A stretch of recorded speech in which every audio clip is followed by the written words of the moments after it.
From the fallen gold of Lydia, the story moves southward, following ancient roads toward a city older than memory itself, a place where walls rose like mountains and gods were believed to walk among men. Babylon was not merely a capital, it was a living symbol of civilization, layered with centuries of ritual, astronomy, law, and sacred authority. Its double walls were said to be wide enough for chariots to race upon, its gates forged from bronze, its temples aligned with the stars. To conquer Babylon by force would have meant weeks of bloodshed and the destruction of something irreplaceable. And yet, when Cyrus arrived in 539 BCE, Babylon did not burn. It did not resist. According to some sources, the city opened its gates. Willingly, almost expectantly, as if history itself had decided to change rulers without a fight. Some researchers believe Babylon's population, weary of the rule of King Nabonidus and his religious reforms, saw Cyrus not as an invader but as a restorer of balance. Others suggest a carefully planned psychological campaign, spreading promises of tolerance and stability ahead of the army's arrival. The truth may lie somewhere in between. Ancient records describe the diversion of the Euphrates River, lowering its waters enough for Persian troops to enter the city under cover of night, while Babylonian guards celebrated a festival, unaware that their world was slipping away. Whether this account is literal or symbolic remains debated, but the outcome is unmistakable. Babylon fell intact. Temples remained standing. Priests kept their positions. Most remarkably, Cyrus presented himself not as a conqueror, but as a chosen king, sanctioned by Babylon's own gods. The famous Cyrus Cylinder speaks of restoring sanctuaries, returning displaced peoples, and ruling with justice. Some view it as early propaganda, others as the first declaration of human rights. What matters is how revolutionary it felt in its time. Exiled communities, including the Judeans, were allowed to return home. Local customs were respected. The machinery of empire adjusted itself to the rhythms of an ancient city rather than crushing them. Imagine the soundscape of that moment, the low murmur of a city waking to a new ruler, priests chanting familiar prayers under unfamiliar banners, soldiers standing quietly instead of looting. Power had changed hands, but life continued. With Babylon secured, the Persian Empire became something unprecedented, ruler of rulers, a network of cultures bound not by fear alone, but by calculated accommodation. Yet this peaceful victory raised a troubling question that would follow Persia for generations. Could an empire built on tolerance survive when challenged by those who rejected it? As Babylon slept beneath new stars, the next test was already forming beyond the horizon. From the gates of Babylon, we follow the winding paths of the empire itself, not along battlefields, but along the arteries that kept its heart beating. Roads that stretched for thousands of miles, connecting deserts, mountains, and rivers in a network of astonishing precision. The Royal Road, as it came to be known, was more than a means of travel. It was the lifeblood of administration, trade, and communication, a testament to the Achaemenid vision of control over diversity. Imagine a courier riding through the dawn mist, the sound of hooves echoing over stone-paved paths, stopping only at fortified way stations where fresh horses and food awaited. Some researchers estimate that a message could traverse the length of the road in just a week, a staggering feat for the ancient world, allowing decrees from Persepolis to reach the edges of the empire in record time. Alongside the road, the empire thrived in layers of local governance. Satraps, provincial governors, oversaw territories with semi-autonomy, balancing Persian law with local customs. They collected taxes, maintained armies, and kept order. Yet they operated under the watchful eye of the king. This system of delegation was unprecedented, allowing the empire to span from the Indus Valley to the Aegean Sea without collapsing under its own weight. Trade flourished along these veins, bringing precious metals, textiles, spices, and ideas from distant lands into the imperial markets.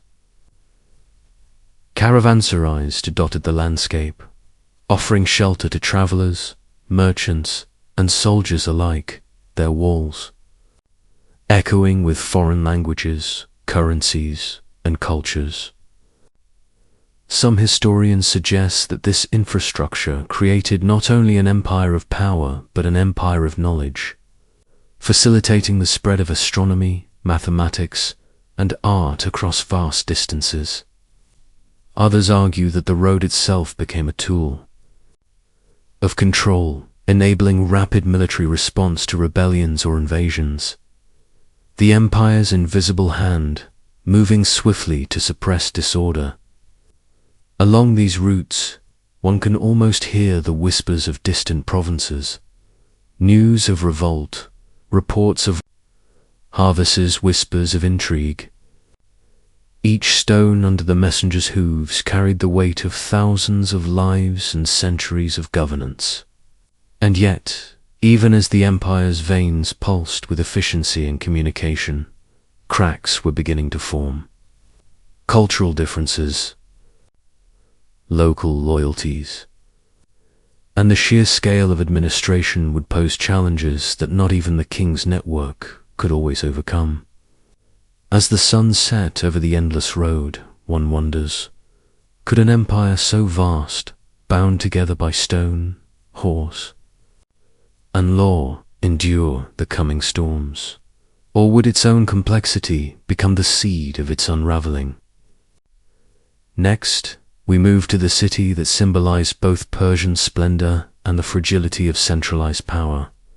Persepolis. Sit back, relax, and imagine a city carved from ambition, rising from the plain of Fars like a vision of imperial power and divine authority. Persepolis, the jewel of the Achaemenid Empire. Its marble terraces glint in the sunlight. Vast staircases carved with bas-reliefs depicting tribute-bearers from every corner of the known world. Each figure frozen in eternal homage to a distant king whose gaze stretches across continents. Some scholars believe the city was less a habitation and more a ceremonial epicenter, a place where the empire displayed its wealth and dominance in grand festivals and royal audiences.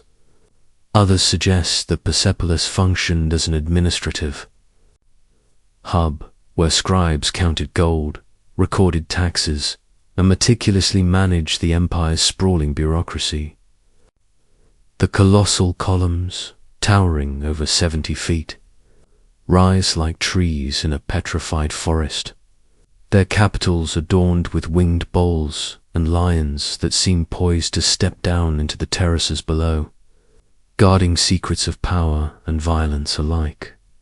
As you move through the city in your mind's eye, hear the distant clatter of boots on stone, the murmur of translators and officials, the rhythmic beat of drums during ceremonies, and the whisper of silt as foreign envoys present exotic gifts to the king. The architecture itself seems to hum with authority, each hall and throne room a calculated assertion of control, a reminder that the emperor's reach is as much psychological as it is physical. Yet even in this dazzling display of order, there are subtle signs of tension. The satraps, arriving with their entourages, each carrying their own ambitions, each wondering how far loyalty can stretch across the expanse of empire. Some researchers believe that Persepolis' grandeur was designed to awe and intimidate, to create an empire in the minds of men as much as in the territories they occupied. Others suggest it was a fragile jewel, magnificent yet vulnerable, a place that could be dazzling to visitors yet brittle in the face of chaos. And chaos, as history would show, did eventually arrive. When Alexander of Macedon swept through the empire, Persepolis became both a prize and a symbol, its treasures looted, its halls set aflame, leaving only stone in memory where once there had been life and authority. The echo of that destruction whispers still, a reminder that even the mightiest constructs of man are fleeting, subject to ambition and fortune. As the dust settles on the terraces, one can almost feel the weight of centuries of power and ambition pressing down, and the question lingers: how could such a magnificent city, a testament to order and control, fall so completely into ruin? Next, we delve into the empire's military machine, the forces that both built and defended this sprawling domain. Now, let us journey from the marble terraces of Persepolis to the dusty plains where the true engine of the Achaemenid Empire's power roamed the army of kings. Vast, disciplined, and endlessly diverse. Imagine tens of thousands of soldiers assembling at dawn, the sun glinting off bronze helmets and polished armor, the rhythmic cadence of boots and hooves echoing like the heartbeat of an empire. The Persian army was not a single entity, but a mosaic of peoples, each bringing their own weapons, tactics, and traditions. From the steppe warriors of Central Asia to the archers of Anatolia, the infantry of Media, and the formidable immortals, the elite guard who never fell below 10,000 strong, every unit had its place in a carefully orchestrated symphony of war. Some historians suggest the immortals were not only a fighting force, but a symbol, a living embodiment of the king's invincibility, while others believe their presence ensured obedience among satraps, a mobile reminder that the empire's eyes watched from the battlefield. Cavalry thundered across the plains, their composite bows singing deadly arcs of flight, while chariots, designed for shock and terror, rumbled over uneven ground, chains and wheels grinding like the teeth of fate.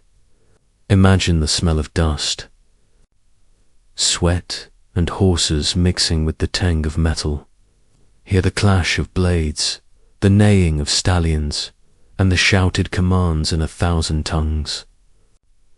Logistics alone was staggering, supply lines stretching for hundreds of miles, granaries filled with barley and grain, water wagons trailing the columns, engineers ready to build bridges and fortifications in moments of necessity. Yet even this military might was not invincible. Coordinating an army of such scale across diverse cultures and distant lands introduced fractures in command, miscommunications, and moments where ambition could overrule obedience. Some scholars believe these fissures were the empire's Achilles' heel, small cracks in a colossal structure that could be exploited by a commander who understood mobility, speed, and psychological warfare. Others point to the sheer logistical challenge, the difficulty of moving vast forces without modern infrastructure, and the reliance on local cooperation to maintain supply and morale. And then, in the winter of 334 BCE, Alexander of Macedon began to test these very vulnerabilities, exploiting speed, coordination, and the courage of a comparatively tiny force against the sprawling might of Persia. The battles that followed, from Granicus to Issus, would reveal that even the grandest army, steeped in tradition and equipped with every imaginable weapon, could be unbalanced, outmaneuvered, and ultimately shattered. But before we reach those confrontations, let us explore the empire's veins of control or administrative genius that bound hundreds of disparate lands into one colossal entity. Next, we move into the satrapies and the roads that made Persia's power tangible across the expanse of its territories, as we shift from the clamor of the battlefield to the quieter, yet no less formidable, machinery of governance. Imagine a land stretching from the sun-scorched deserts of Arabia to the lush valleys of the Indus, connected by veins of stone and earth, roads that carried not only messengers and armies, but the lifeblood of an empire's authority. The Achaemenid Empire's genius lay not only in its armies, but in the meticulous organization of its satrapies, the provinces that divided the empire into manageable domains. Each satrapy was overseen by a satrap, a governor who wielded almost king-like authority, responsible for tax collection, justice, and the maintenance of local order. Some researchers believe that this system of delegated power allowed the central authority of the great king to extend across thousands of miles with remarkable efficiency, while others suggest it relied as much on fear and loyalty as on practical administration. Picture the royal roads, long and straight, flanked by relay stations where mounted couriers, the Angaria, could carry messages at astonishing speed, traversing the empire in weeks what would have taken months by ordinary means. These roads were more than mere pathways. They were arteries of control, enabling rapid troop movements, the transport of goods, and the circulation of intelligence. Alongside this, physical infrastructure existed, an administrative framework, standardized weights and measures, and a consistent taxation system that bound the provinces into an economic and bureaucratic unity. Satraps were advised and monitored by royal inspectors, the king's eyes and ears, who moved silently through the provinces, reporting on loyalty, wealth, and the potential for rebellion. The empire's communication networks, both physical and bureaucratic, functioned like a living organism, with each province a vital organ connected to the central brain in Persepolis. But these veins of empire were not invulnerable. Rebellions flared in distant provinces. Local nobles, sometimes, sought greater autonomy, and communication delays could turn minor misunderstandings into crises. Some scholars argue that the reliance on personal loyalty, rather than institutional stability, created a fragile equilibrium, one that ambitious outsiders or innovative generals could exploit. This intricate web of governance, roads, and satraps ensured Persia's dominance for centuries, yet it also exposed the precise vulnerabilities that Alexander of Macedon would later unravel. As the empire stretched further, binding diverse cultures, languages, and religions under one crown, the question remained: could such a vast network survive the shock of a revolutionary military mind? From one administrative marvel to the next, we turn now to the cultural and religious threads that wove together Persia's identity, the intangible glue that held its sprawling territories together. Now, let us step away from the roads and satrapies, from the clatter of armies and the hum of administration, and immerse ourselves in the very soul of the Achaemenid Empire, a world shaped not only by conquest, but by belief, ritual, and culture. The Persian identity, researchers suggest, was held together by the luminous thread of Zoroastrianism, a faith older than many of the kingdoms it would later encounter, a religion of fire, cosmic struggle, and moral duality. Picture the flickering flames of sacred fires burning in temples atop hills, the air scented with incense, priests clad in white robes chanting prayers to Ahura Mazda, the wise lord whose eternal fight against the dark spirit Angramanyu mirrored the struggles of empire itself. This was a civilization that imbued governance and morality with spiritual significance. Kings ruled as agents of divine order, their authority justified not only by bloodline but by cosmic sanction. The concept of truth, or Asha, permeated every level of life, from judicial proceedings to the personal conduct of nobles, reinforcing a culture that prized order, honesty, and loyalty. Persian art and architecture reflected this sacred ethos.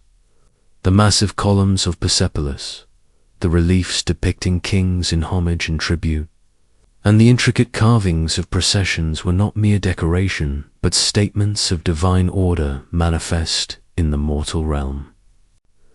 Some historians argue that these artistic choices were also political, designed to awe subjects and visitors alike, to reinforce the idea of an empire that was vast, just, and in harmony with the cosmic will. The Persian elite were patrons of literature, poetry, and philosophy, blending local traditions with ideas absorbed from the conquered lands of Mesopotamia, Elam, and beyond, creating a cultural tapestry of astonishing complexity. Yet, despite the empire's grandeur, life for the common people was marked by labor and devotion, their daily routines intertwined with the rhythms of religion, taxation, and agricultural cycles, the sacred and the mundane inseparable. The empires. The ability to maintain such cohesion across hundreds of ethnicities and languages, some scholars suggest, rested in part on this shared spiritual and cultural framework, a binding force that complemented the administrative and military structures. But even the strongest spiritual and cultural bonds faced their limits when confronted with a conqueror unlike any other. As Alexander's forces advanced, the enduring question became whether Persia's culture, its beliefs, and its deeply ingrained sense of order could withstand the storm of a world reshaped by fire, steel, and ambition. From the glowing fires of Zoroastrian temples, we move next to the tangible remnants of Persian life, to the cities, palaces, and everyday objects that reveal the human face of an empire that ruled the ancient world.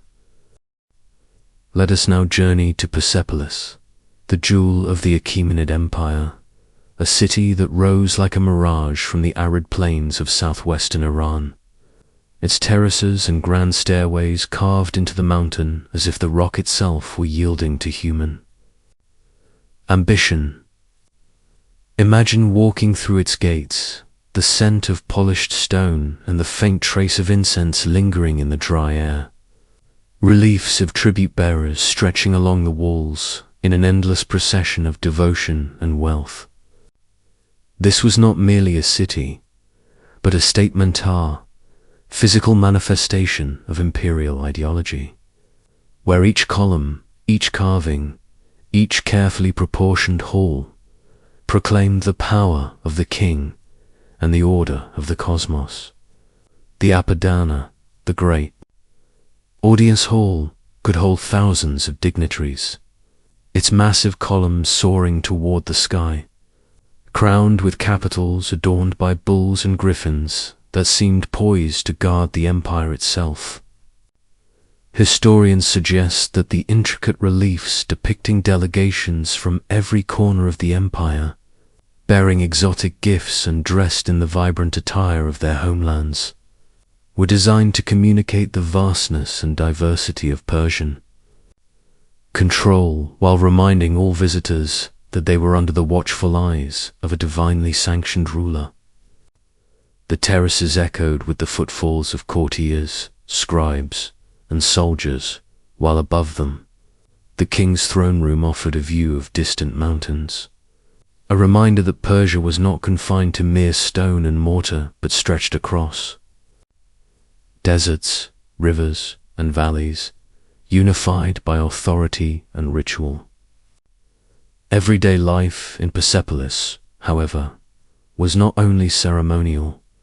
The city bustled with artisans, laborers, and administrators, their work forming the invisible lattice that sustained the empire. Gold and silver flowed through the treasuries, goods arrived from Babylon, Lydia, and Egypt, while scribes recorded every transaction, ensuring the empire's heartbeat continued unbroken.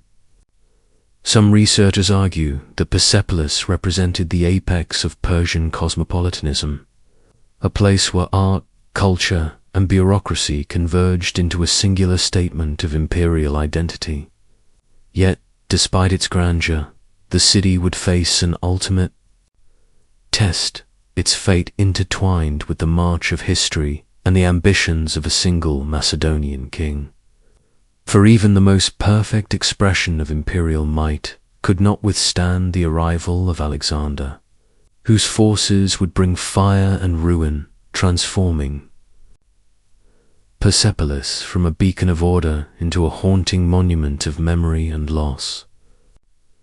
From the heights of these terraces and the echoes of carved stone, we move next to the daily lives of those who served the empire, the merchants, soldiers, and farmers whose unseen labor allowed such splendor to exist, revealing the human foundation. Beneath the grandeur of the Achaemenid world, beyond the golden halls of Persepolis and the commanding presence of kings, the true pulse of the Persian Empire beat in the lives of its ordinary people, whose labor and loyalty sustained the vast machinery of Achaemenid rule. Picture the dusty roads connecting sprawling villages to provincial centers, where farmers tilled fields of wheat and barley under the relentless sun, their hands calloused, their bodies bent in obedience to the rhythms of the seasons. These were the men and women who ensured the empire's granaries remained full, whose sweat watered the foundations of a civilization stretching from the Indus to the Aegean. Soldiers drilled along the empire's frontiers, their armor glinting in the harsh light, formations disciplined, yet adaptable, ready to respond to threats, both internal and external. Some historians believe that the Achaemenid military strength lay not only in the elite units like the Immortals, but also in the cohesion of these provincial levies, drawn from diverse peoples, yet united under Persian command.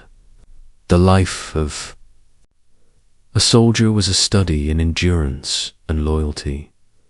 Campaigns could stretch for months across deserts and mountains, following the king's orders with little rest, yet the promise of plunder, prestige, or imperial favor provided motivation that outweighed the hardships.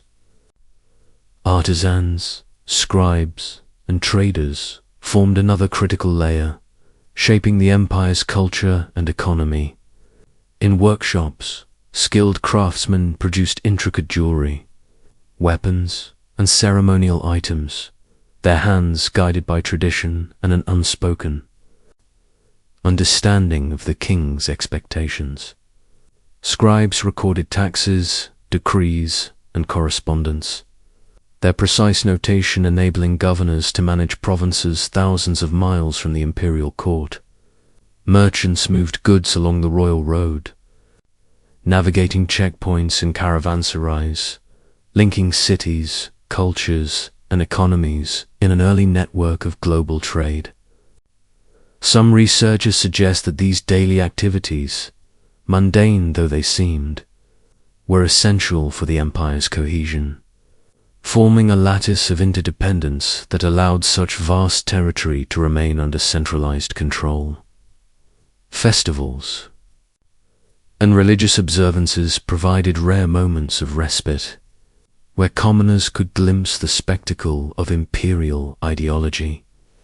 participate in rituals, or offer tribute to deities like Ahura Mazda, reinforcing both piety and obedience.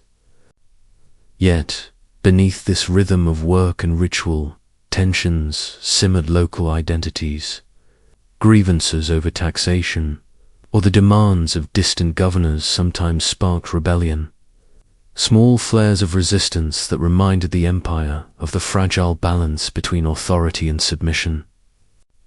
From the fields and forges, from the barracks and workshops, the empire's human heart continued to beat, sustaining its grandeur and preparing, unknowingly, for the challenges that would arrive with the inexorable march of foreign armies. And with Alexander's approach, the delicate web of Persian society faced a test that would forever alter its course.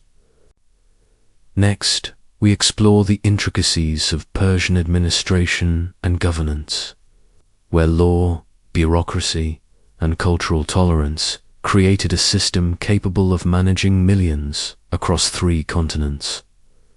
The Persian Empire was not merely a collection of lands and armies. It was a finely tuned machine of governance, a system designed to command obedience across thousands of miles while allowing room for local identities to survive.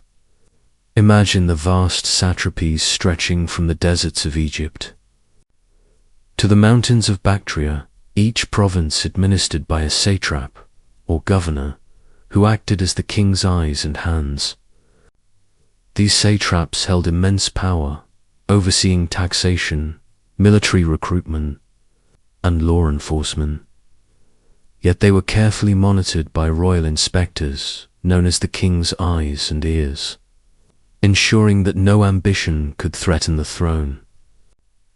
Some scholars suggest that this balance of delegated authority and central oversight was the secret to the Achaemenid Empire's remarkable stability, a delicate choreography of control that allowed diverse peoples, Babylonians, Egyptians, Persians, Medes, and countless others, to coexist under one imperial umbrella.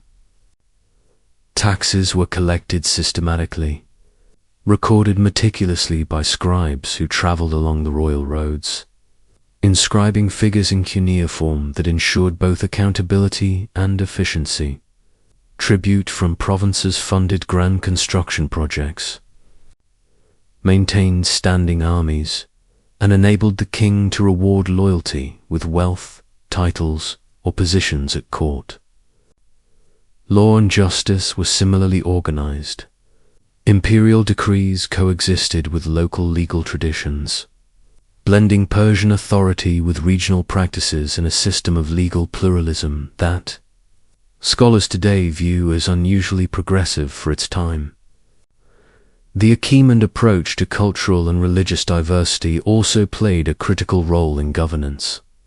Zoroastrian principles, emphasizing order and truth, infused the moral framework of the state, while local temples, rituals, and customs were largely preserved, fostering loyalty through respect rather than fear alone.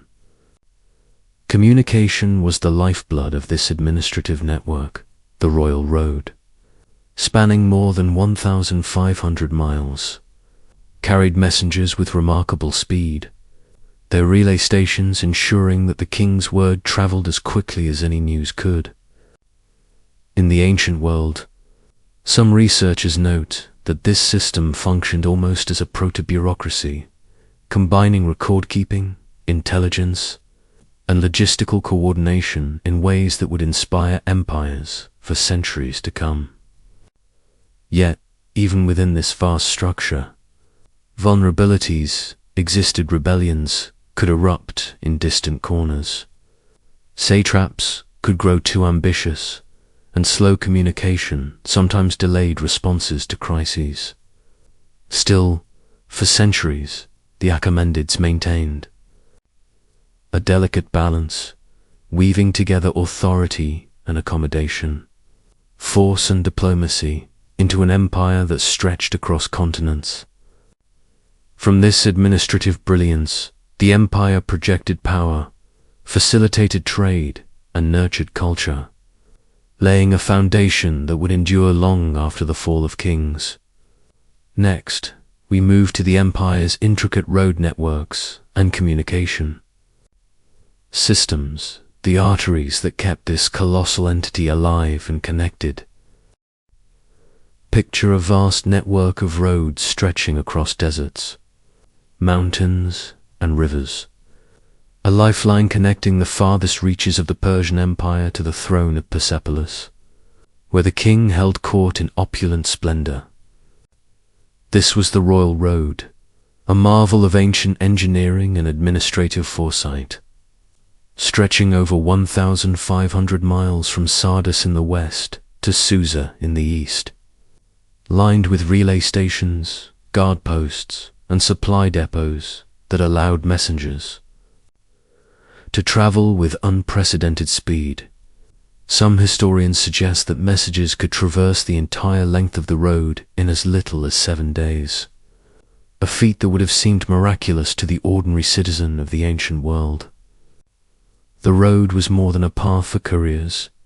It was the artery through which the empire's lifeblood information, orders, intelligence, and commerce flowed unceasingly. Imperial decrees, troop movements, and tax reports traveled along this network, each relay rider carrying the king's authority as though it were a tangible object. Travelers would have witnessed the astonishing organization at every station, fresh horses ready, provisions stocked, and officials ensuring that each message reached its destination without delay.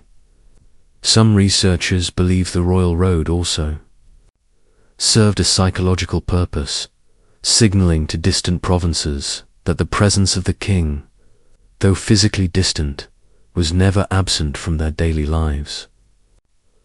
Trade and commerce thrived along these routes, with caravans transporting grain, wine, textiles, and precious metals, while artisans, scribes, and merchants contributed to a complex economy that linked Anatolia, Mesopotamia, Persia, and beyond.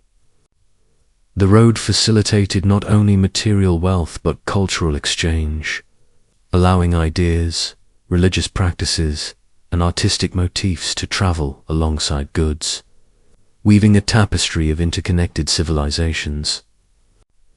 Yet, the royal road was not without its dangers. Desert winds could strip travelers of their strength. Bandits lurked along remote stretches, and the constant need for maintenance required both labor and resources. Still, the Persians invested heavily in its upkeep, understanding that the stability of their empire depended on swift communication and secure lines of travel. The road exemplified the empire's blend of practicality and vision, a tangible expression of the king's power and the meticulous planning that underpinned Persian rule. In many ways, the royal road was more than a highway. It was a symbol, a lifeline, and a tool of control, binding together an empire that spanned continents. From the engineering of these roads, we now move to the empire's military innovations and the strategies that allowed Persia to defend such vast territories with both precision and might.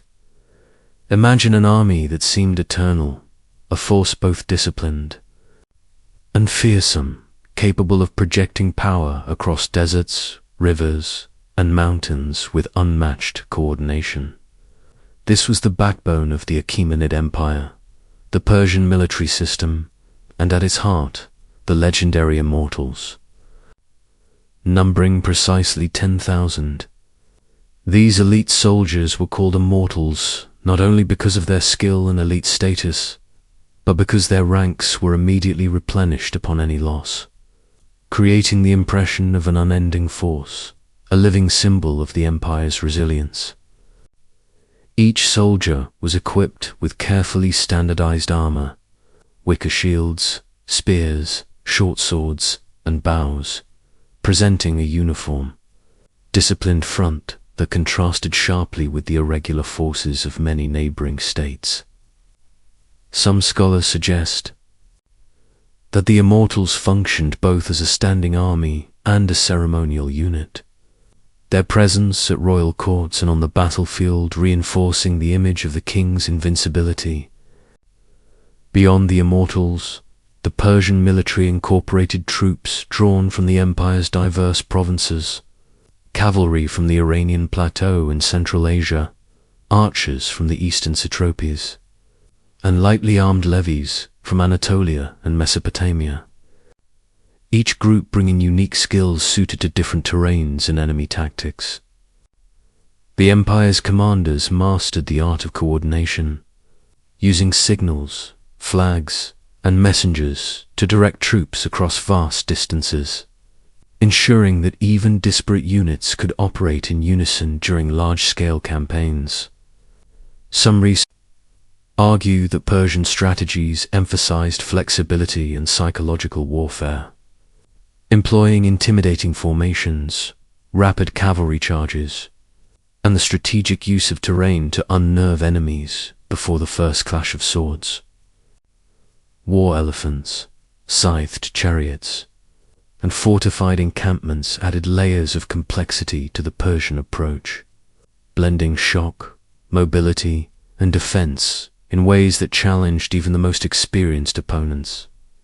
Despite their strength, Persian armies were not invincible, as encounters with Greek phalanxes and later Macedonian innovations revealed vulnerabilities in cohesion and command when faced with unexpected tactics. Yet, the enduring reputation of Persian military organization left a lasting imprint on successive empires, influencing Roman, Parthian, and even Hellenistic strategies. The integration of logistics, discipline, and adaptability allowed Persia to project power over an empire stretching from the Indus to the Aegean, sustaining campaigns over months and even years. As we consider these vast military networks and the immortals' unwavering presence, one cannot help but wonder how such an army experienced both the rigor of duty and the weight of the empire's ambition. From this military might, we now move to the empire's cultural and religious foundations, the beliefs that inspired loyalty and shaped identity across a sprawling and diverse population. Step into the quiet, flickering light of ancient fire temples, where the scent of burning incense mingled with the whispers of prayers that had echoed across centuries. For at the heart of the Achaemenid Empire lay not only armies and roads, but a profound spiritual system that shaped its identity. Zoroastrianism. Founded by the prophet Zarathustra, this faith revolved around the cosmic struggle between Asher, the principle of truth, order, and light, and Druj, the force of deceit, chaos, and darkness. Some historians suggest that this dualistic worldview offered a moral framework that underpinned imperial governance, encouraging rulers and subjects alike to align with truth, justice, and responsibility. Fire, considered a sacred symbol of Asher, burned continuously in temples across the empire, providing both a literal and metaphorical light that guided communities and affirmed the divine. Favor believed to sustain kingship. Zoroastrian rituals, including daily prayers, purification rites, and offerings, reinforced a sense of order and cosmic purpose, creating cohesion among the empire's diverse populations. While the religion was most prominent among Persian elites, its ethical and ceremonial influence spread across the provinces, offering a shared framework of morality that transcended language and local traditions. Some researchers argue that the Achaemenid kings' claims of divine sanction were deeply intertwined with Zoroastrian principles, presenting themselves as agents of Asher, responsible for maintaining balance, justice, and harmony throughout their vast domains. Others suggest that Zoroastrian cosmology influenced Persian art, architecture, and iconography, with depictions of winged discs, guardian spirits, and symbolic animals reflecting the ongoing struggle between order and chaos. The moral and spiritual framework provided by the religion also justified conquest and governance, framing expansion not merely as political ambition, but as a duty to extend Asher across the known world. Yet, the empire's tolerance for local beliefs, allowing conquered peoples to maintain temples, rituals, and gods, demonstrates a pragmatic approach to religion, one that balanced central authority with regional autonomy.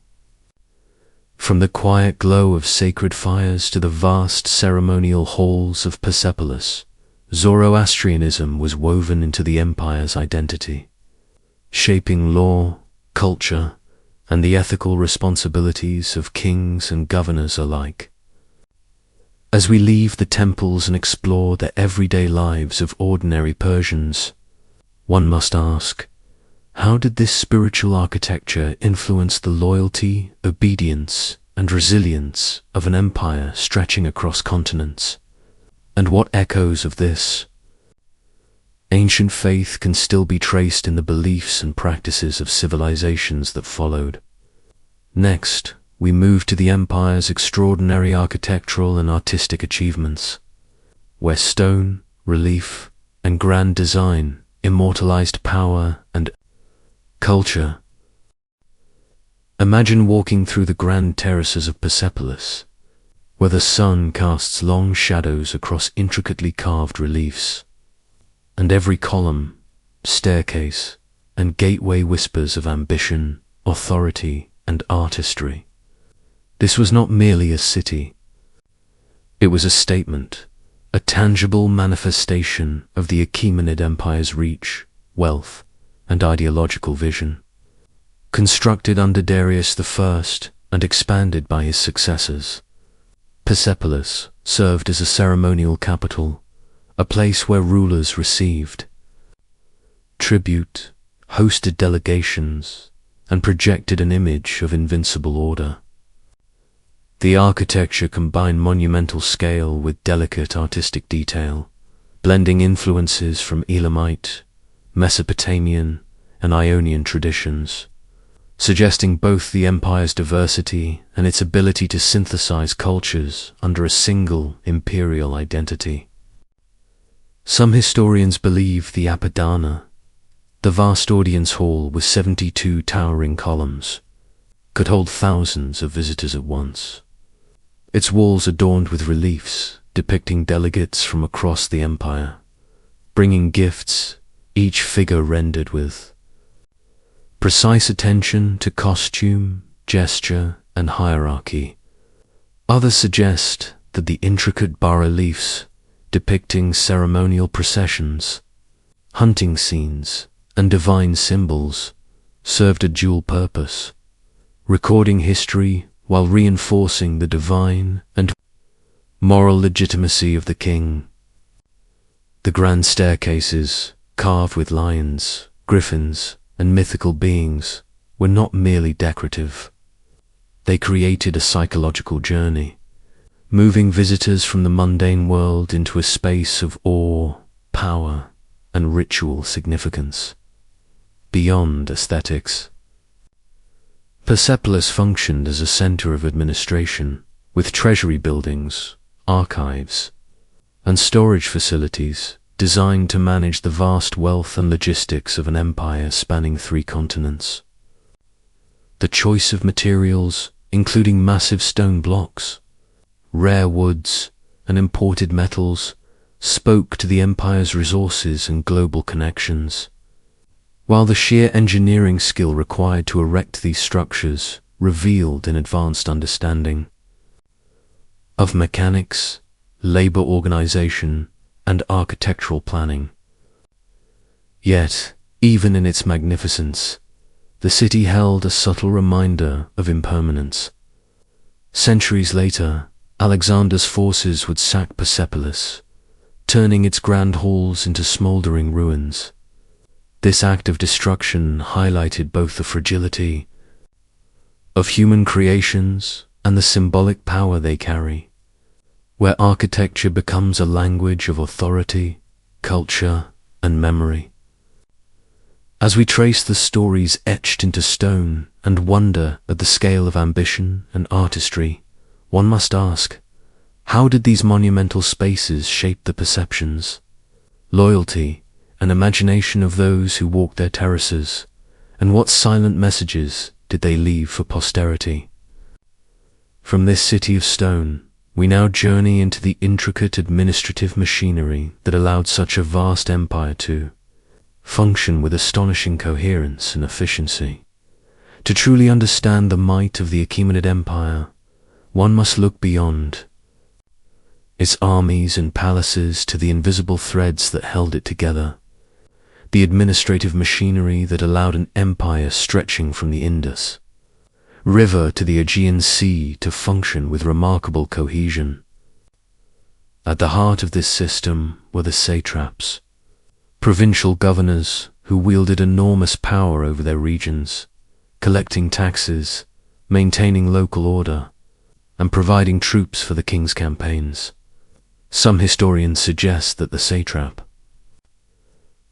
was revolutionary for its time, combining centralized oversight with localized authority, a delicate balance designed to prevent rebellion while ensuring loyalty. Each satrapy, often reflecting ancient ethnic or cultural boundaries, had its own treasury, legal officials, and military commanders, creating a semi-autonomous governance structure that could respond quickly to local needs, yet remain accountable to the central throne. Darius I codified regulations that detailed the responsibilities of satraps, the amounts of tribute expected, and the standards for military levies, emphasizing both uniformity and flexibility. To prevent abuses of power, royal inspectors known as the king's eyes and ears traveled the empire, reporting directly to the king on satrapal conduct, corruption, and military readiness. A system that combines surveillance with the projection of imperial presence across vast distances. Communication was facilitated by an elaborate network of roads, most famously the royal roads, stretching over 2,500 kilometers, linking Susa in the east with Sardis in the west, dotted with relay stations that allowed messages and decrees to travel in a matter of days rather than months. Some researchers believe that this network not only expedited administrative efficiency, but also symbolized the unity and reach of the empire, a lifeline of governance that enabled rapid mobilization of armies, tax collection, and information flow. Additionally, standardized coinage and a unified legal framework provided economic cohesion, allowing markets from Egypt to Bactria to operate under predictable rules, facilitating trade and fostering loyalty through shared systems of value. Yet, the satrap system was not without its tensions. Ambitious governors occasionally challenged royal authority, while local elites navigated the delicate dance of cooperation and resistance. The genius of the Achaemenid model lay in its ability to absorb such pressures, maintaining stability through negotiation, surveillance, and calculated displays of power. As we leave the corridors of bureaucracy and traverse the roads, relays, and treasuries that kept this sprawling empire alive, we begin to glimpse the unseen infrastructure of conquest, a network as intricate and vital as the armies that enforced it, raising the question of how such human and material systems could endure across generations in the shadow of such vast ambition. Next, we explore the military innovations that complemented this administrative brilliance. giving Persia an unprecedented capacity to project force across continents, while the Achaemenid administrative system allowed the empire to function across vast distances. It was the Persian military that gave this empire its teeth, projecting power and enforcing obedience from Egypt to the Indus. At the core of this military apparatus were the famed immortals, an elite corps of 10,000 soldiers whose numbers were rigorously maintained so that any loss was immediately replaced, creating the illusion of an unending, invincible force. Some accounts suggest that these soldiers were not only skilled archers and spearmen, but also highly trained in both conventional and unconventional tactics, capable of adapting to the diverse terrains and foes that the empire faced. Supplementing them were vast contingents drawn from every corner of the empire. Cavalry from the Iranian plateau and Central Asia, renowned for their speed and horsemanship. Archers from the eastern provinces, experts in long-range harassment. And infantry. Levies from subject peoples, each bringing distinct styles of warfare that reflected their regional traditions. The Persian military was structured to capitalize on this diversity, deploying forces in flexible formations capable of enveloping enemies, exploiting terrain, and responding to unexpected developments on the battlefield. Leaders like Darius I and Xerxes I emphasized coordination and discipline, using standardized signals and rigorous drills to maintain cohesion among disparate units, a necessity when commanding armies that could exceed hundreds of thousands of soldiers. Yet, some scholars argue that the Persian military also had inherent weaknesses: the reliance on conscripted troops with limited loyalty, the difficulties of sustaining large armies over long campaigns, and the challenges of integrating so many different cultural fighting styles under a single command. Despite these vulnerabilities, the sheer scale and sophistication of Persian forces often allowed them to overwhelm opponents through numerical superiority and strategic positioning. The famous cavalry flanks, war chariots, and even early use of war elephants in later campaigns illustrated the empire's willingness to innovate and intimidate, combining spectacle with tactical function. Persian fortifications, supply lines, and coordinated logistics ensured that even protracted sieges or remote campaigns could be sustained, reflecting an understanding of warfare as both an art and a science. As we trace the rise of these military structures, from the immortals standing poised on the plains of Anatolia to the cavalry skirmishing along the Euphrates, we begin to see not just the power of Persia in battle, but the careful orchestration behind each movement, each deployment, each calculated risk. And yet, for all this planning and organization, the empire would eventually face challenges from a young Macedonian king whose tactics and audacity would test the limits of even Persia's greatest armies. Next, we move into the fateful encounters with Alexander the Great, where strategy, psychology, and sheer ambition collided in battles that would reshape the ancient world. Picture the vast, sun-drenched expanse of the Nile Delta, fertile, shimmering, and ancient, a land that had witnessed centuries of pharaohs and foreign invaders alike. As Alexander's army approached, the scent of the river, rich soil, and blooming papyrus filled the air, while locals observed the foreign banners with curiosity and apprehension. Sit back and imagine the Macedonian soldiers moving cautiously, yet with confidence, through towns that had once been under Persian control, encountering little organized resistance, as many Egyptians saw the newcomers not as conquerors, but as liberators from a distant empire that had long ruled through taxation and fear.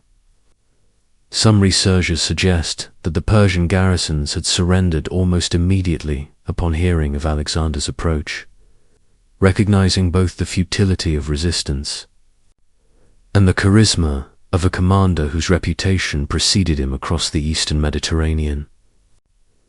The Egyptian priesthood, guardians of ancient temples and rituals, greeted Alexander with ceremony and awe, proclaiming him as a chosen successor to the pharaohs, a living bridge between divine rule and mortal ambition. The city of Memphis, ancient, capital and heart of Egyptian culture, welcomed him with open arms, its massive stone pylons and golden statues reflecting the sun and the promise of stability under new leadership. Alexander understood the symbolism and power of perception. He did not merely conquer, he integrated, honoring local traditions while asserting his authority, blending Greek and Egyptian elements to create legitimacy in the eyes of a people whose civilization stretched back millennia. Imagine the urban planning, the laying out of Alexandria at the mouth of the Nile, a city designed to connect the Mediterranean world with Egypt's internal trade routes, a hub of commerce, learning, and culture that would endure for centuries. Alexander worked with architects, engineers, and local officials, envisioning not just a military conquest, but a lasting fusion of Greek and Egyptian culture, a testament to his foresight and ambition. The Nile, swollen and powerful, became both a pathway and a witness to his plans, while the rhythmic flow of life along its banks carried whispers of both hope and uncertainty. And yet, as Alexander stood by the river, observing the land he had just claimed, questions lingered in the air. How would this foreign army maintain the delicate balance of power, culture, and tradition in a land so steeped in its own identity?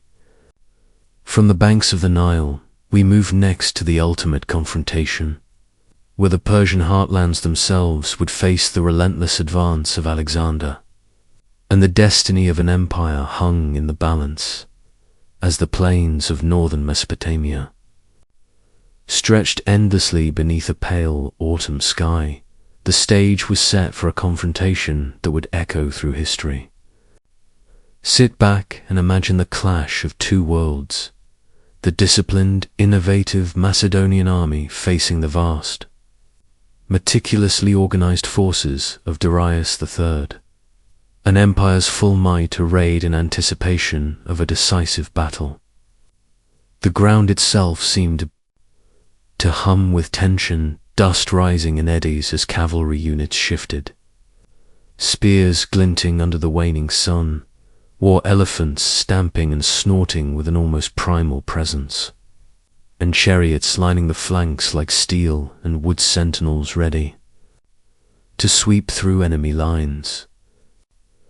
Some historians suggest Alexander deliberately chose to concentrate his elite companions and phalanx at a single point, a hammer poised to strike, while his flanks and reserves fixed the Persian line, preventing reinforcements from shifting where they were most needed. Others believe the psychological weight of Alexander's reputation played as much a role as tactics. The aura of invincibility that preceded him whispered among soldiers and commanders alike, influencing decisions before swords even met. The first clash rang out like thunder, the Macedonian cavalry charging with precision against the Persian left, piercing through lines that had seemed unbreakable, while the center of Darius's army wavered, unable to respond to the sudden, fluid maneuvering. Imagine the roar of men and horses, the metallic clash of arms, the dust thick enough to sting eyes, and the cries of commanders attempting to rally units now scattered and confused. The death and flight of key Persian officers shattered command structures, while Darius himself, abandoning the battlefield and the royal family, sent ripples of despair through his troops. Yet Alexander, ever observant, maintained discipline and momentum, exploiting every gap, coordinating attacks with an almost prescient understanding of battlefield flow.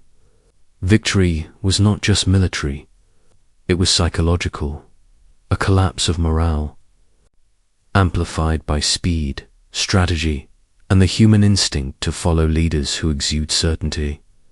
The aftermath saw the Persian Empire's western provinces surrendering in waves, the royal family captured and the riches of the heartlands exposed, while Alexander's path forward opened like a map unfurling beneath his eyes.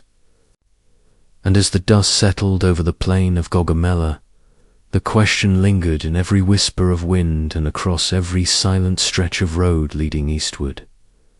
Could any force, human or divine, now stand against this man who had bent an empire to his will, or was the entire world now poised for a new order under the shadow of Macedonian ambition? Next, we move to the delicate fusion of cultures that would define the legacy of this conquest, where power met philosophy and empire became civilization.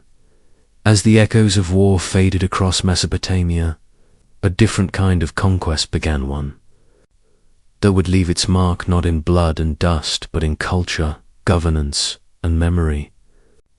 Sit back and picture the bustling streets of Babylon and Susa, once Persian centers of administration, now subtly transformed under Macedonian oversight.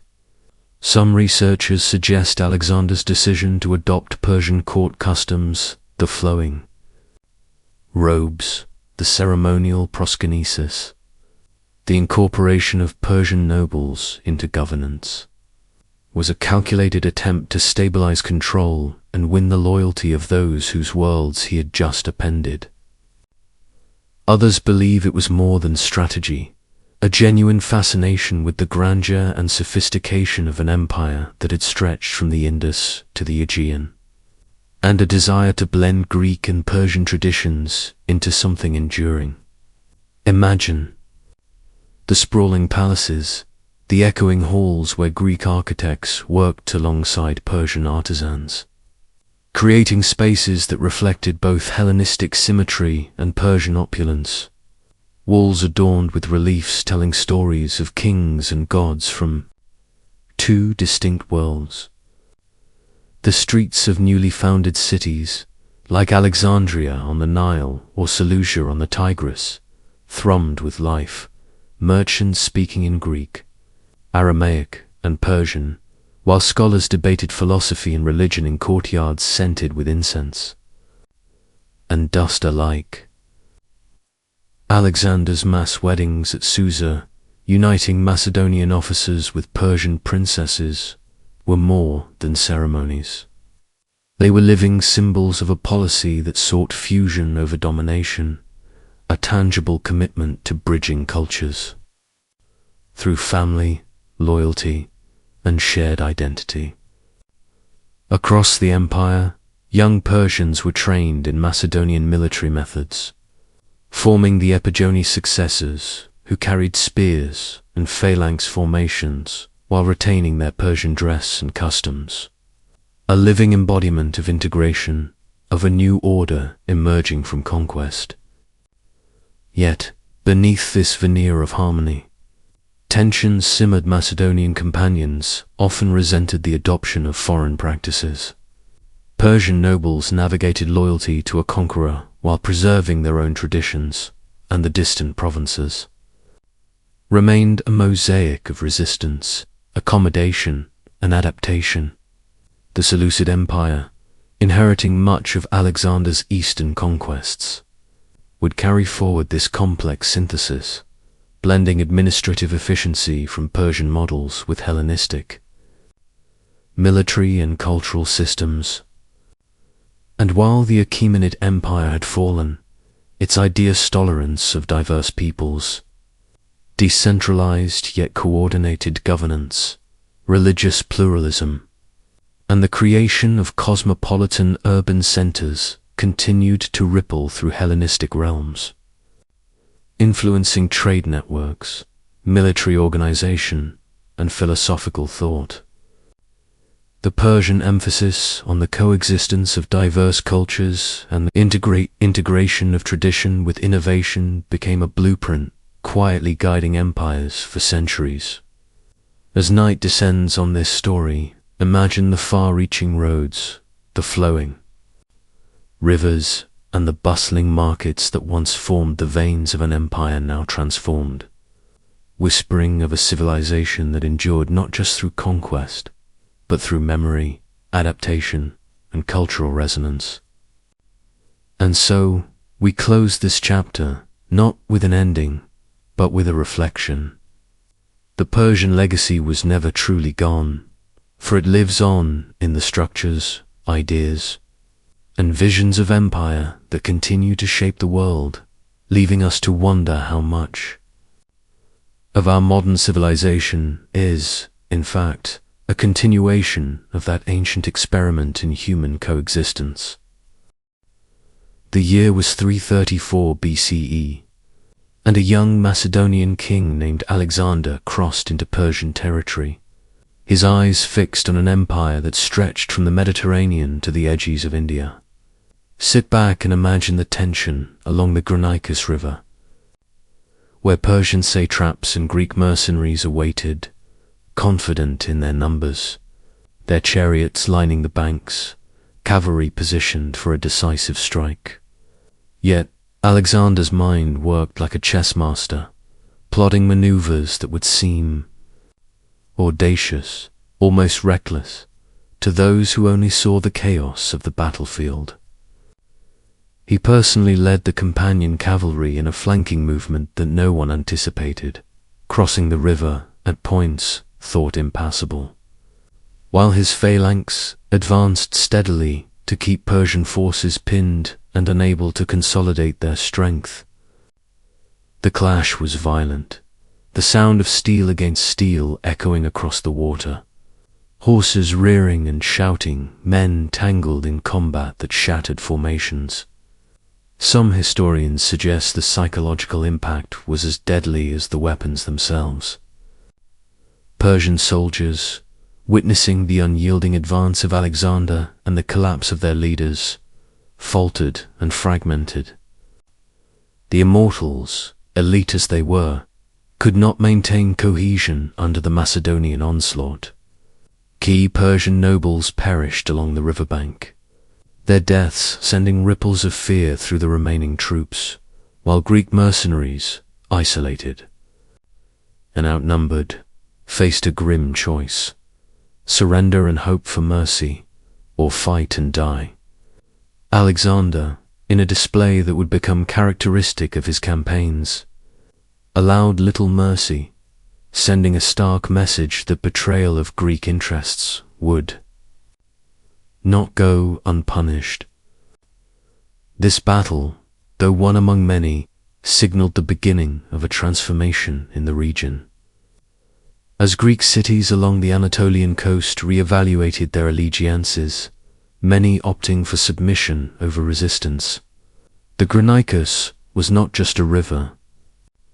It was a crucible where strategy, psychology, and ambition intersected, reshaping the perception of Persian invincibility. It revealed both the brilliance of Alexander's tactics and the vulnerabilities in an empire that relied heavily on numbers and spectacle rather than cohesion and adaptability. And yet, even as the dust settled on the riverbanks and the cries of the dying faded, the Persian Empire was far from defeated. It would regroup, reorganize, and confront this relentless force again. The question lingered in the minds of all who survived. Could the Persian military, vast, disciplined, and storied, withstand the fury of this new kind of warfare, or were the days of Achaemenid dominance already numbered? Next, we move to the siege of Halicarnassus, where Persian fortifications and stubborn defenders would put Alexander's ingenuity to the ultimate test. After the crushing victory at the Granicus River, Alexander turned his attention to the fortified Dai, the city of Halicarnassus, a stronghold that stood like a stone sentinel on the Carian coast. Overlooking the Aegean Sea, sit back and imagine the imposing walls, rising from jagged cliffs, the towers bristling with archers, catapults, and Greek mercenaries who had once served other masters but now defended Persian interests with deadly skill. The city's defenders, under the command of Manon of Rhodes, had spent months preparing for this inevitable confrontation, constructing counter-siege devices, reinforcing the walls, and readying sorties to disrupt any Macedonian approach. Alexander, ever the tactician, did not rush blindly. He surveyed the defenses, calculating the angles, the strengths, the weak points that might be exploited. His engineers began the painstaking work of building massive earth ramps, siege towers, and battering engines, massive constructs that groaned under their own weight as they inched toward the walls. The Macedonian army advanced with a measured rhythm, shields clashing, siege engines moving slowly but inexorably, while the defenders launched fire, arrows, and stones, attempting to turn the tide with each desperate sortie. Some scholars suggest that the psychological pressure was as critical as the physical assault. Halicarnassus had been a symbol of Persian power in the region, and its resistance carried the hopes of surrounding cities. The battle unfolded not as a single moment, but as a prolonged struggle, days blending into nights with the constant din of combat, the smell of smoke, and the clash of metal hanging heavy in the air. Alexander's tactics combined relentless pressure with ingenious engineering, coordinating attacks from land and sea, gradually wearing down the defenders' morale. Eventually, Manon of Rhodes, realizing the futility of prolonged resistance, evacuated key Persian troops by sea, leaving the city vulnerable to occupation. Yet the victory was not merely military. It was symbolic, demonstrating that even the most fortified positions, backed by experience and resources, could succumb to innovation, persistence, and strategy. The Macedonians entered the city, and the occupation, though brutal, sent a stark warning to other Persian-controlled territories along the coast. The fall of Halicarnassus revealed the fragility of Persian authority when faced with a combination of ingenuity, determination, and psychological warfare. And as Alexander looked out over the city, the wind carrying the cries of the defeated and the scent of conquest, the question lingered: could any fortress, however impregnable, withstand the sweep of his ambition? From here, we move along the coast toward Tyre, where the challenge would be not just the walls, but the sea itself. Testing the limits of Macedonian engineering and resolve. Imagine an island city, its walls rising straight from the sea, ancient. Stones glistening under the sun, seemingly untouchable, protected by water and centuries of defiance. Tyre, half a mile offshore, had resisted empires before Babylonians, Assyrians, Persians, and now Alexander stood before it, a young king with an insatiable ambition, unwilling to accept impossibility. Sit back and picture thousands of workers, moving stone and earth, heaving it into the waves to create a massive causeway, nearly 200 feet wide, stretching across treacherous waters to reach the island. The sound of splintering wood shouted commands, and the creak of siege engines filled the air as Macedonian soldiers labored under the watchful eyes of defenders who rained down arrows, stones, and fire pots from the walls. Alexander coordinated land and sea, drawing upon a growing fleet strengthened by Greek and Phoenician ships that had submitted to his rule, slowly gaining dominance over Persian naval forces that initially outnumbered him and knew every hidden current and tithe. Every night brought new dangers. Tyre's defenders launched sorties, attempting to collapse sections of the causeway, to burn the engines, to repel the relentless advance. Some researchers believe the siege lasted 7 months, a testament not only to the city's formidable fortifications, but to the sheer determination and ingenuity of Alexander's forces. Siege towers rose like monstrous silhouettes, exceeding 150 feet in height, bringing firepower to bear against walls that had once seemed impregnable. The Macedonians synchronized naval bombardments with tower assaults, filling the air with smoke and the deafening roar of catapults. The water around the city churned by ships attempting to breach the harbor defenses. As the months dragged on, the psychological toll weighed heavily on Tyre's defenders. Isolation, dwindling supplies, and relentless pressure eroded their resolve. When the city finally fell, thousands of defenders were executed and survivors enslaved, a brutal display of warning to any who might resist Alexander's advance. Yet the victory was more than vengeance. It secured vital naval facilities, giving Alexander control over the eastern Mediterranean and paving the way for his march into Egypt.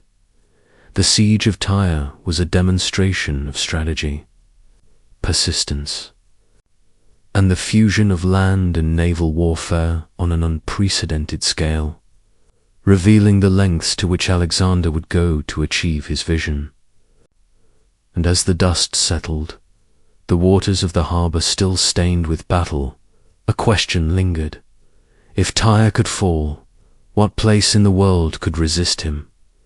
Next, we journey to Egypt, where Alexander's conquest would meet not just walls, but culture, prophecy, and the timeless currents of the Nile itself. Sit back, relax, and let your thoughts drift eastward, beyond familiar maps and modern borders, to a time when the world itself seemed larger, quieter, and far more mysterious.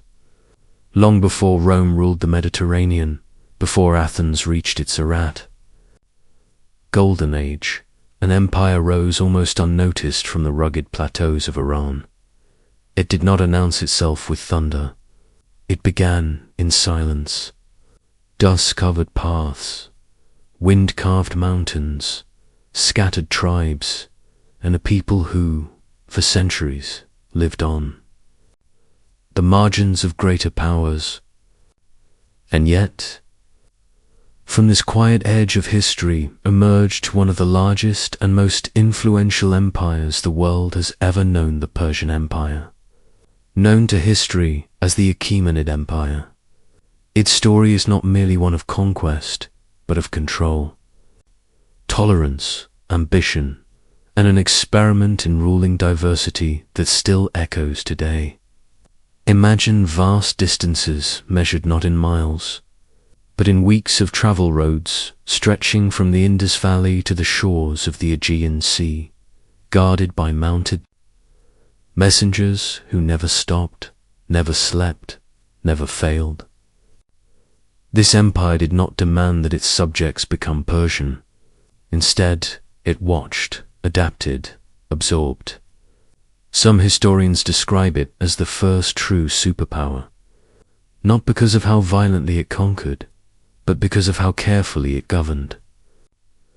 At the center of this unfolding mystery stands a name spoken with reverence even by enemies: Cyrus the Great, a king whose origins are wrapped in legend, prophecy, and conflicting accounts.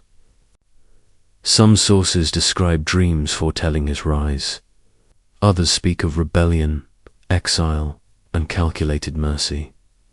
What we know is this: in the 6th century BCE, Cyrus united the Persian tribes and began a chain reaction that would swallow kingdoms thought eternal. Lydia fell. Babylon opened its gates without a fight.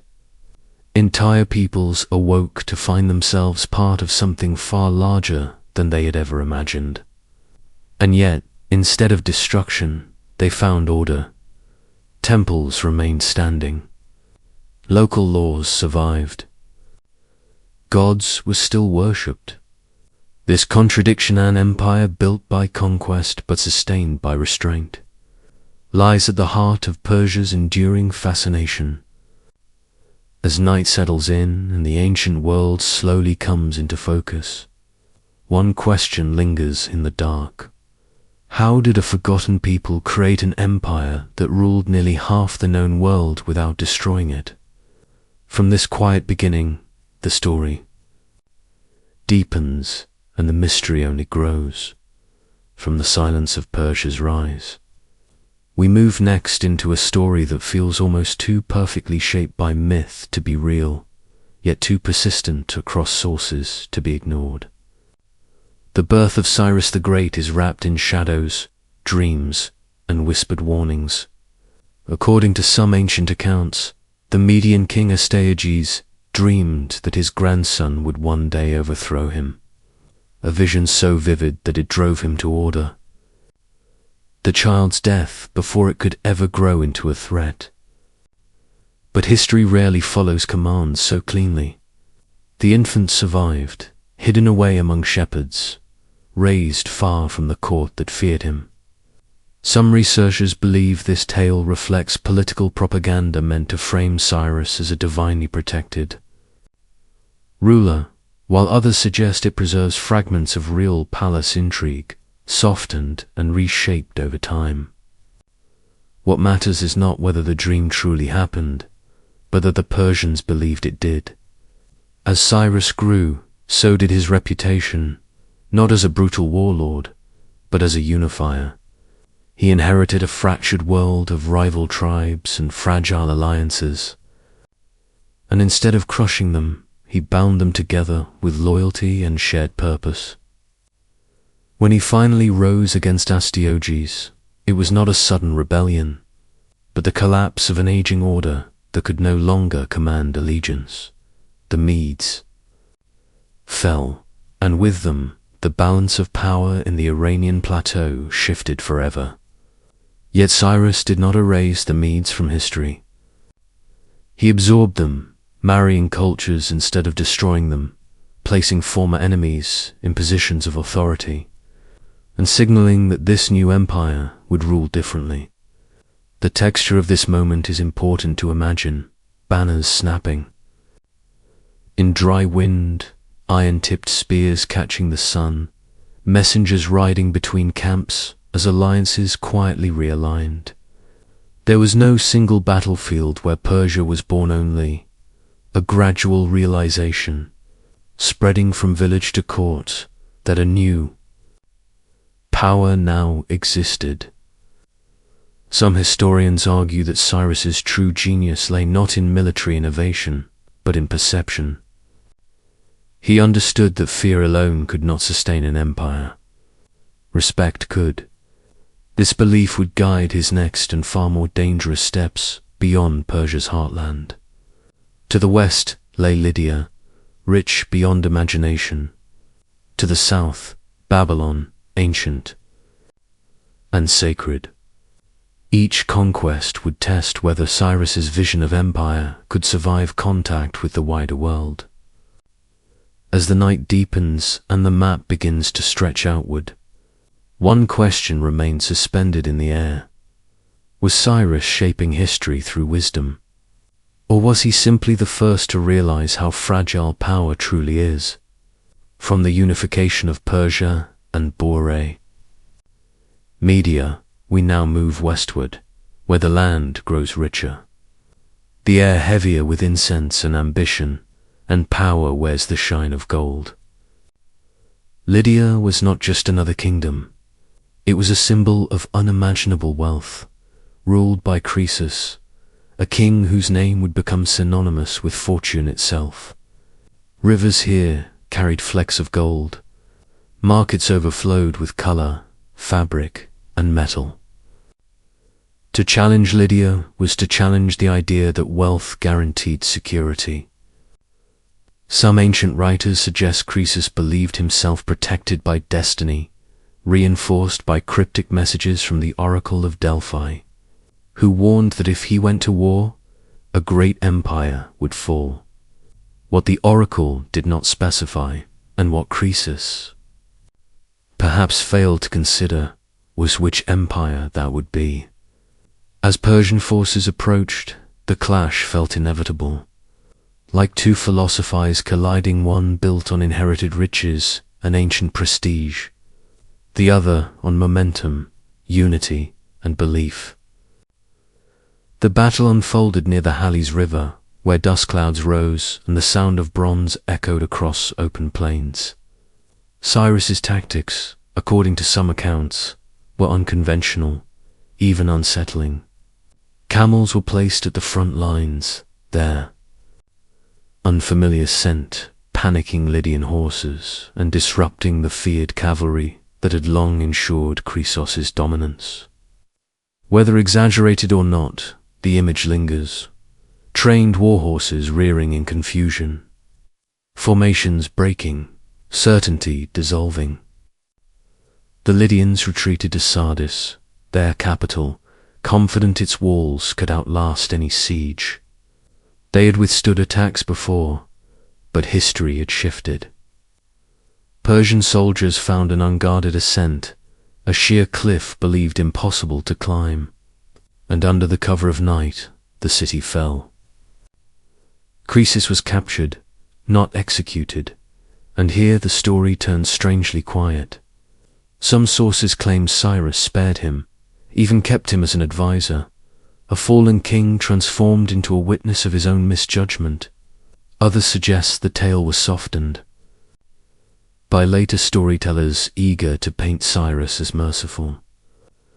What remains certain is that Lydia's fall sent a shockwave across the ancient world.